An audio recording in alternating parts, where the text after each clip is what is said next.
আসসালামু আলাইকুম। আজ মূলত আমি একটা ট্যুরে গিয়েছিলাম পরিবারকে নিয়ে। তো আবহাওয়া মাশাআল্লাহ অনেক ভালো ছিল। যাওয়ার পথে মূলত আমি বিভিন্ন ভিডিও করে আপনাদেরকে দেখানোর জন্য করে রাখছিলাম। তো আপনারা খুব অল্প খরচে আপনারা খুলনা টু সুন্দরবন যেতে পারবেন। তো আপনারা যেটা দেখতে পাচ্ছেন এটা হচ্ছে রানা রিসোর্ট। তো আমরা রানা রিসোর্টে যাইনি, আমরা মূলত গিয়েছিলাম সুন্দরবন করমজল। তো রানা রিসোর্টটা যাওয়ার পথে ভাবলাম একটু ভিডিও করে রেখে দিই আপনাদের দেখানোর জন্য। তো এই যে দেখতে পাচ্ছেন আমার ভিডিওতে, এটা হচ্ছে রানা রিসোর্ট। এটা এখন আমি যাই নাই, তো সামনে যদি কখনো যাওয়া হয় তখন যাব। তো এখানে আমি যখন প্রথমে আসলাম, এটা হচ্ছে পানখালি ঘাট। এই ঘাটে মূলত ঘাটটা হচ্ছে আপনার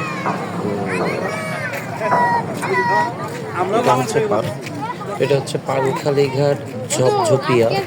এটা দাকুপের আন্ডারে ছিল, পরবর্তীতে নদী ভাঙার পরে এটা চালনার অন্তর্ভুক্ত হয়ে যায়। তো আমি এখানে আমার ছেলে দুটাকে উঠাই, পরিবারের সদস্যরা উঠে, আমি উঠি।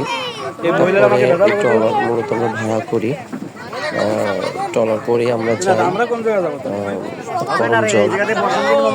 তো বিষয়টা হচ্ছে আমাদের এখানে মাথা পিছু খরচ হয়েছে 600 করে। তো আপনারা চাইলে এভাবেও আসতে পারেন খুলনা থেকে। আমি অটোতে করে আসছি, তারপরে অটোতে আসার পরে আমরা ট্রলার ভাড়া নিয়েছি। এখন দেখুন আমাদের সামনে একটি বড় একটি জাহাজ যাচ্ছে। বড় একটা ঢেউ দিয়ে গেল যে আমাদের ট্রলার থেকে উল্টে যাচ্ছিল একটা অবস্থা। তারপরে আমাদের যারা ছিল বাচ্চারা যেন ভয় না পায়, এর জন্য মূলত তাদেরকে আনন্দ দিয়ে সাহস দিয়ে আমরা বুঝিয়েছিলাম। তো দেখতেই পাচ্ছেন কি পরিমাণে ঢেউ। বৈশাখ মাসে এই এলাকায় না যাওয়াটাই ভালো। আপনারা ডিসেম্বর, জানুয়ারি, ফেব্রুয়ারিতে এই সময় গরম জলে যেতে পারেন। এই সময় নদী ঠান্ডা থাকে। তো আমরা এখন মূলত চালনা ঘাটে আসছি। আমাদের দেখতে পাচ্ছেন আমাদের ট্রলারটি নোঙর করা হয়েছে। আমরা এখন সকালের নাস্তা করার জন্য মূলত নোঙর করছি। তো আমাদের মূলত এখানে দুইটা কারণে নোঙর করছিলাম, সকালের নাস্তা এবং আমাদের দুপুরের যে খাবারটা। তো আমরা এই চালনা বাজার থেকে আমরা মূলত দুপুরের খাবারটা তৈরি করছিলাম। দেখতে পাচ্ছেন এখানে লেখা আছে চালনা লঞ্চ ঘাট। তো আমরা লঞ্চ ঘাটে আমরা আমাদের সকালের খাবারটা সেরে নিলাম। দেখতে পাচ্ছেন আমাকে ভিডিওতে দেখা যাচ্ছে। তো এখানে আমরা সকালের নাস্তার জন্য যে বিষয়টি রাখা হয়েছে সেটা হচ্ছে খিচুড়ি। খিচুড়িটা জাস্ট অসাম ছিল। খিচুড়িটার স্বাদ অনেক ভালো ছিল। এটা বাসা থেকে তৈরি করে আনা হয়েছিল। আপনারা এই যে সিকলটা দেওয়া হয় মূলত এটা কেন দেওয়া হয় এখানে, এটা যদি আপনারা জানেন অবশ্যই কমেন্ট বক্সে জানাবেন। এটা আমি দেখে একটু অবাক হয়ে গেলাম যে এটা কেন দেওয়া হয়। পরবর্তীতে আমার ছেলে বলল, বড় ছেলেটি, যে বাবা আমার সাথে একটা সেলফি তোলো। তোর সাথে একটা সেলফি নিলাম। তার পরপরই একটি লঞ্চ চলে আসলো চালনা ঘাটে। লঞ্চটি নোঙর করলো যাত্রী নামানো এবং উঠানোর জন্য। তো আমরা ওয়েট করছিলাম আমাদের সকালের খাবারের পরে আমরা দুপুরের খাবারটা এখান থেকে নিয়ে যাওয়ার জন্য। কারণ আপনাদের গরম জলে মূলত রান্না করার সুবিধা আছে। একটি চুলার জন্য ওরা 200 টাকা করে নেয়। তো আপনি দেখতে পাচ্ছেন এখানে একটা লঞ্চ মূলত এর নোঙর করছে। তো এই জন্য আমরা এখানে রান্নাবান্না করি। রান্নাবান্নাটা করার এখানে রান্না করার উদ্দেশ্য যে ওইখানে রান্না করার একটু ঝামেলা থাকতে পারে, এই কারণে। তো আমি মূলত আমাদের ট্রলারে উঠলাম, উঠে আর কিছু সময় একটু ভিডিও করলাম। তো এখানে আজকের দিনটা অনেক ভালোই গিয়েছিল, পরিবারকে নিয়ে একটা অন্যরকম সময় কাটাইছি। আমার বড় ছেলেটা অনেক এক্সাইটেড, আমাকে বলছে, বাবা তুমি কি ব্লগ করছো, ভিডিও করছো? আমি বলছি হ্যাঁ। ছোট ছেলেটা ওর মার কাছে ছিল। তো বিষয়টা যে একটু নার্ভাসও ছিলাম, কারণ এত বড় একটা জার্নি আমি প্রথম মূলত হচ্ছে কলম জলে গেলাম, এর আগে কখনো যাওয়া হয় না। এর জন্য ভাবলাম যে পরিবারকে নিয়ে যদি একটু যাওয়া যায়, সময় পাই না অনেক সময়। তো দেখতে পাচ্ছেন এখানে একটা লঞ্চ নোঙর করছে, তো ওরা যাত্রী ওঠানামা করছে চালনা লঞ্চ ঘাট। এখানে একটা বিষয় যে আমি সনাতন ধর্মের কিছু সদস্যদের আমাদের বাংলাদেশের দেখলাম তারা হয়তো তাদের কোনো ধর্মীয় কালচার বা ধর্মীয় নামযোগ্য হতে পারে, কারণ তাদের তো এখন বিষয়টি চলছে। যাই হোক, আমাদের দুপুরের খাবার রেডি হয়ে গেছে, খাবার উঠানো হচ্ছে। করমজলের উদ্দেশ্যে আমরা রওনা দেওয়ার জন্য খাবারটা সামনে রাখা হয়েছে। তো এখানে বিষয়টা হচ্ছে যে আপনারা যদি রান্না করে নিয়ে যান, রান্নাটা একটু মানে একটু আগে করবেন। আপনারা চাইলে চালনায় এখানে এসে বাজারে রান্নাটা করতে পারেন, খাবারটা গরমই থাকে। আমরা যখন গরম জলে গেলাম খাবারটা গরমই পাইছিলাম। তো এখানে আমি বসে আমার ভাগ্নিকে বললাম যে একটু ভিডিওটা কর। এটা হচ্ছে এলপিজি গ্যাস মোংলা। তো আমার ছেলের সাথে আমি একটা সেলফি নিলাম। তো এখানে হচ্ছে যখন গরম জলের উদ্দেশ্যে রওনা দিলাম তখন একটা ভিডিও, আমরা অলরেডি চলে আসছি গরম জলে। আমার আগে পূর্ব মুহূর্তে আপনাদের ভিডিও করছিলাম। তো এখানে বিষয় হচ্ছে আপনারা ক্যামেরাটা অন করে রাখবেন, এখানে অনেক সুন্দর সুন্দর ভিডিও আপনারা নিতে পারবেন। যেমন এখানে কিন্তু আপনারা যদি মনোযোগ দিয়ে দেখেন যে এখানে কিন্তু বানর কিন্তু আমার ডান পাশে গাছগুলোতে ছিল। তো আমার ক্যামেরা যদি একটু ভালো করে দেখেন তাহলে এটা আপনারা নিশ্চয়ই দেখতে পারবেন যে এখানে বানরগুলো লাফালাফি বা এক গাছ থেকে আরেক গাছে যাচ্ছিল। তো এখানে হচ্ছে প্রাকৃতিকভাবে গাছগুলো তাদের বৃদ্ধি হয়। এখানে গোলপাতা গাছ আছে, সামনে ভিডিওতে দেখতে পাবেন। আমি বাদ বাকি গাছগুলোর নাম জানি না, যার কারণে আপনাদের বলতে পারলাম না। তো এখানে হচ্ছে এই বানরগুলো মূলত হচ্ছে প্রকৃতি থেকে খাবারগুলো খায়। এছাড়া আপনারা মনে করেন যে দেখতে পাচ্ছেন এখানে বানররা মানুষের যদি কোনো খাবার দেয় তাহলে সেই খাবারগুলো খায়। এখানে প্রচুর বানর, প্রায় 1,50,000 সামথিং এখানে বানর আছে। বন অফিসে যারা সুন্দরবনে যারা জব করে তারা আমাকে বললো আজকে যখন আমি সুন্দরবনে গিয়েছিলাম। তো এখানে মূলত হচ্ছে মানে প্রকৃতি সবারই ভালো লাগে, আর যদি আপনি প্রকৃতিতে আসতে পারেন তো আপনার জন্য সেটা অনেক সৌভাগ্যের ব্যাপার। এটা হচ্ছে দেখতে পাচ্ছি একটা গোলপাতা গাছ। এই গাছটাই শুধু আমি জানি, বাদ এই গাছগুলো সম্পর্কে আমি জানি না, বিধায় আমি আপনাদের তথ্য দিতে পারলাম না। এই যে খুব কাছ থেকে গোলপাতা গাছ আমি দেখলাম। তো সুন্দরবনে এটা খুব বিখ্যাত একটা গাছ। এটা দিয়ে হচ্ছে সুন্দরবনে কৃষকরা বা যারা মানুষ জীবিকা অর্জন করে। তো বিষয়টা হচ্ছে যে আমরা এখনই নামবো গরম জলের উদ্দেশ্যে। নামার আগে আসছিলাম। তো এখানে বিষয়টা হচ্ছে আপনারা যখন আসবেন চেষ্টা করবেন রান্নাটা করে নিয়ে লঞ্চে বা আপনাদের যে দেখতে পাচ্ছেন এখানে গরম জল স্বাগতম লেখা কথাটা দেখা যাচ্ছে, আমি জুম করে এখানে দেখাচ্ছি আপনাদের। যে কথা বলছিলাম যে আপনারা খাবারটা কি করবেন, চালনা থেকে রান্না করে যদি আপনারা পারেন আপনাদের লঞ্চ আনেন বা যেই যানবাহন আনেন না কেন সেখানে বসে খেয়ে নেবেন, কারণ আপনারা নিচে নেমে খেতে পারবেন না। বানর কিন্তু আপনাদের খাওয়ার সুযোগ দেবে না, ওরা খাবার নিয়ে যাবে অথবা আপনাদের ডিস্টার্ব করবে। এই জন্য আপনারা লঞ্চে বা ট্রলারে বসে আপনাদের খাবারটা খেয়ে দেন। আপনারা সবাই নেমে আপনারা 1 ঘন্টা থেকে 1.5 ঘন্টার মতো আনন্দ করতে পারেন। আমার একটা ওপিনিয়ন হচ্ছে আপনারা যদি কম জলে আসেন একটু তাড়াতাড়ি আসবেন, তাহলে বেশি সময় ধরে এখানে আপনারা থাকতে পারবেন, কাছ থেকে অনুভব করতে পারবেন। তো আমি মূলত হচ্ছে এই প্রথম গরম জলে আসলাম। সত্যিকার অর্থে যতগুলো ইভেন্টে গেছি প্রাণীগুলোকে আটকে রেখে এদেরকে আমাদের ডিসপ্লে করা হতো, কিন্তু এখানে ম্যাক্সিমাম তারপর হচ্ছে বিভিন্ন পাখি, তারপর হচ্ছে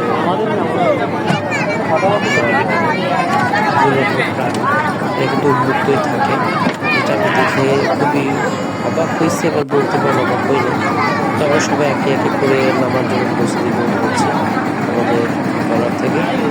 তো বিষয়টা হচ্ছে ট্রলার থেকে আমরা যখন নামলাম, পরবর্তীতে খাবারের জন্য আবার আমাদের ওঠা লাগলো, কারণ নিচে খাওয়া যাবে না। আমাদের সুন্দরবন কর্মকর্তা কর্মচারীরা আমাদের জানাইছে, যারা দায়িত্বে আছে। তো আমরা আবার ট্রলারে উঠে আমাদের দুপুরের খাবার খেয়ে আমরা আবার নেমে আসলাম। দেখতে পাচ্ছেন আমার ছোট বাপজান, ছোট মিয়া, সে আস্তে আস্তে উঠে আসছে, আর বড়জন আগে থেকেই আসছে।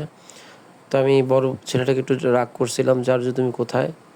আফিফ একটু জ্বালাচ্ছিল দুপুরবেলার দিকে, কারণ ও বেশিক্ষণ বাইরে থাকতে পারে না, থাকলে ওর একটু সমস্যা হয়।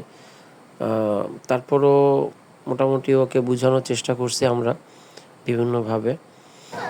বিষয়টা হচ্ছে এখানে সুন্দরবন কর্তৃপক্ষের, যদি কেউ আমার ভিডিওটা দেখে, একটাই মানে করমজলের উদ্দেশ্যে একটাই মেসেজ দেবো যে আপনারা প্রতিটা গাছের নাম এগুলো লিখে রাখবেন, তাহলে আমরা সবাই এই গাছ সম্পর্কে ধারণা নিতে পারবো।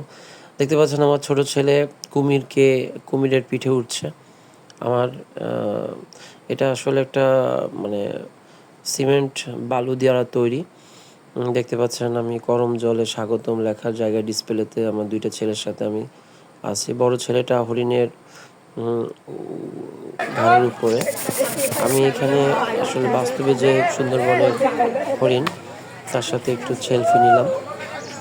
এখানে হরিণগুলো মূলত হচ্ছে, এখানে আপনারা যদি চান কিছু খাবার কিনে হরিণকে খাওয়াতে পারেন, তাতে করে আপনাদের ভালো লাগবে এবং আপনার হরিণের খুব কাছে আসতে পারবেন। তো এখানে মূলত হচ্ছে এখানে হরিণগুলোকে আটকানো হয়েছে কয়েকটা, কিন্তু মানুষদের দেখানোর জন্য। কারণ এখানে বিষয়টা হচ্ছে আমরা যে জোনে আছি করম জলে, সেখানে মূলত হরিণ আশেপাশে সম্ভবত নাই। কারণ আপনি যদি হরিণ দেখতে চান, বাঘ দেখতে চান, আপনাকে আরও ভিতরে যেতে হবে, কিন্তু সেটার পারমিশন আপনাকে বন কর্মকর্তা সুন্দরবন থেকে দিবে না। কারণ সেখানে যেতে গেলে আপনাকে অবশ্যই নিরাপত্তার পাশ নিতে হবে এবং সেখানে নিরাপত্তার জন্য সোর্সদের নিয়ে যেতে হবে। তো আপনাকে যথেষ্ট আচ্ছা ঠিক আছে, শোনো তুমি মনোবল এবং ম্যান পাওয়ার নিয়ে আপনাকে ওখানে যেতে হবে। সোজা কথা, আপনি ওখানে যেতে পারবেন। এর জন্য আমরা যারা এখানে করমজলে আসি, দেখতে পাচ্ছেন আমার ছেলে পাতাকপি খাওয়াচ্ছে, কিন্তু ভয় পাচ্ছিল যে যদি কামড় দেয়। আমি একটা বকা দিছিলাম যে দাও দাও, তোমাকে কিছু করবে না, কিন্তু ও দিল না, সম্ভবত ওটা নিচে রেখে দিল। বিষয়টা হচ্ছে মানে এখানে আপনি আসলে প্রকৃতির সাথে মিশে যেতে পারবেন। সুন্দরবনের বিশেষ করে গাছগুলো, অনেক প্রকৃতির গাছ এখানে পাওয়া যায়। আপনারা দেখতে পাচ্ছেন এখানে কিছু কুমিরের বাচ্চা আছে, এখানে ছোট ছোট বাচ্চা রাখা হয়েছে। তো আমার কাছে এখানে বিষয়টা ভালোই লাগছে যে এখানে প্রচুর পরিমাণে কুমিরের বাচ্চা আছে, কিন্তু বড় কুমির আমি দেখি নাই। তো বিষয়টা হচ্ছে এখানে একটা গাছ দেখতে পাচ্ছেন, বট গাছ। বট গাছটার আনুমানিক বয়স কত সেটা আমি জানি না, যদি মানে আমি চেষ্টা করছিলাম, তারপরও আমি এর তথ্য আমি কালেক্ট করতে পারি নাই, শুধু ভিডিওটা আমি নিয়ে। তবে এই যদি আপনারা সুন্দরবনে যান করমজলে, এই বট গাছের এখানে আসবেন, অনেক পাখি ডাকে। এখানে দেখতে পাচ্ছেন আমার একটা ছবি, পেছনে কিন্তু দেখতে পাচ্ছেন যে সুন্দরবন, এটাকে বলা হয় ফুট টেইল। এটা 1226 মিটার। এখানে আপনি হাঁটতে গেলে অবশ্যই একটু আপনার মানসিক এবং শারীরিক শক্তি থাকতে হবে। অনেক লেন্থি একটি জায়গা। আপনারা এর নিচে কখনো নামবেন না, কারণ যখন তখন যে কোনো সময় তার দুর্ঘটনা হতে পারে। ফুট টেইলের উপরেই সবসময় থাকবেন এবং গাছগুলো দেখবেন। বিষয়টা হচ্ছে যারা গাছ প্রেমিক, যারা প্রকৃতি প্রেমিক, তাদের কাছে এই জায়গাটার জন্য খুবই ভালো একটা জায়গা।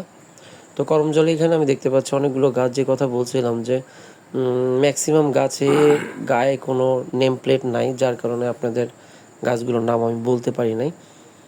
দুই একটা গাছের নেম প্লেট ছিল, যেটাকে আমি জুম করে চেষ্টা করছি আপনাদের দেখানোর জন্য। এখানে জোয়ার ভাটা হয়, দেখতে পাচ্ছেন।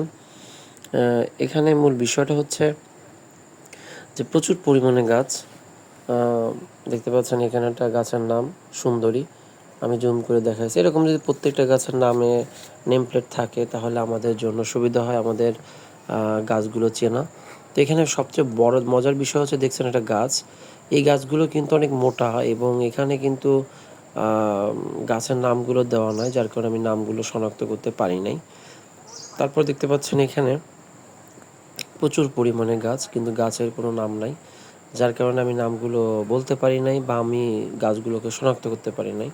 তো সুন্দরবনে ম্যাক্সিমাম গাছগুলো অনেক মোটা, এর মানে হচ্ছে গাছগুলোর অনেক বেশি বয়স।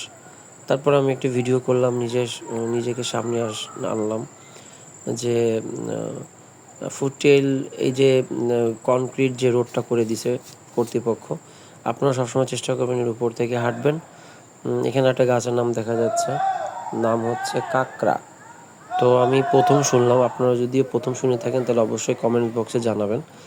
এখানে মূলত হচ্ছে জোয়ার ভাটার কারণে সুন্দরবনে দেখতে পাচ্ছেন প্রাকৃতিক একটা মানে ছাপ মাটিতে, তো এখানে জোয়ার হয়, ভাটা হয়, যার কারণে পানির উপস্থিতি আমরা দেখতে পাচ্ছি।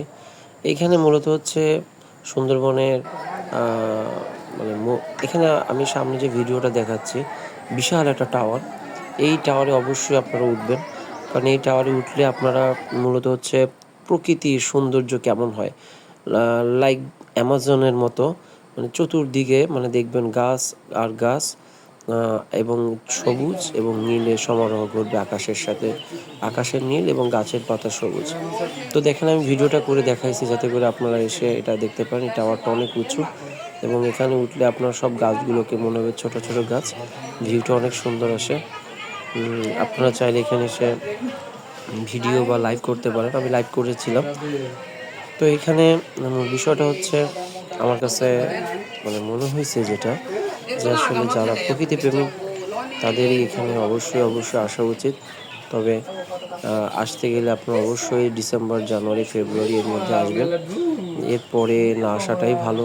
এই সময় মানে নদী শান্ত থাকে, এই সময় আসলে আপনাদের পরিবার নিয়ে আসতে পারবেন, সমস্যা নাই, এবং ভোরে রওনা দিবেন, দেরি করে আসবেন না, তাহলে কিন্তু আপনাদের যেতে দেরি হবে। এই হচ্ছে বিষয়। আর নিরাপত্তার দিকে মার্ক দেওয়া যায় 100/100। আমি বাসায় যেতে যেতে রাত হয়ে গেছিল, মানে আমরা লঞ্চ থেকে এই ট্রলার থেকে নামি হচ্ছে রাত 8টা, 8:30টার দিকে। তো দেখতে পাচ্ছেন করমজল সুন্দরবন লেখা এদের মেন গেটে। আর এটা হচ্ছে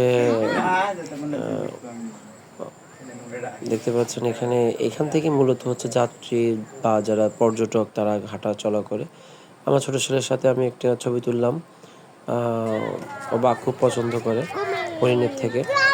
তারপরে গোধূলির লগ্নে আমরা যখন বাসায় ফিরে যাব তখন আমাদের ট্রলারের সাথে সূর্যের একটা কম্বিনেশন দিয়ে একটা ভিডিও করছিলাম। তো মোটামুটি আমাদের একটু দেরি হয়েছে রওনা দেওয়ার জন্য, কিন্তু আমাদের আগে যাওয়া উচিত ছিল। দেখতে পাচ্ছেন সূর্যর প্রতিফলন হয়েছে আলোটা পানিতে, এবং গাছের আলোর প্রতিফলনটা আমরা পানিতে দেখতে পাচ্ছি। খুব সুন্দর একটা মনোরম প্রাকৃতিক দৃশ্য। এছাড়া মনে করেন যে আমাদের এই যে মানে ট্রলারের সাথে যখন আমরা আসি, তারপর দেখতে পাচ্ছেন এখানে বানরকে দেখা যাচ্ছে। আসলে বানররা এখানে কোলাহলে চলে আসার মানে হচ্ছেই এদের খাবারের পর্যাপ্ততা কম। এরা যদি খাবার বেশি পেত তাহলে কিন্তু এরা আমাদের কাছে আসতো না। দেখেন এই দুইটা বানর আমাদের খুব কাছে চলে আসছে, আমি খুব কাছ থেকে যে এদের ভিডিও করছিলাম। তার পেছনে দেখেন একটা নৌকা, ডিঙি নৌকা বাঁধা আছে। খুব সুন্দর একটা প্রাকৃতিক পরিবেশ, নদী বয়ে চলে গেছে, শান্ত নদী, কোনো ঢেউ নাই, চারপাশে সবুজ আর উপরের দিকে নীল। আমি জুম করছি দেখানোর জন্য আপনাদের, আপনারা দেখতে পাচ্ছেন। তো আমার কাছে খুব ভালো লাগছে দিনটা আজকে।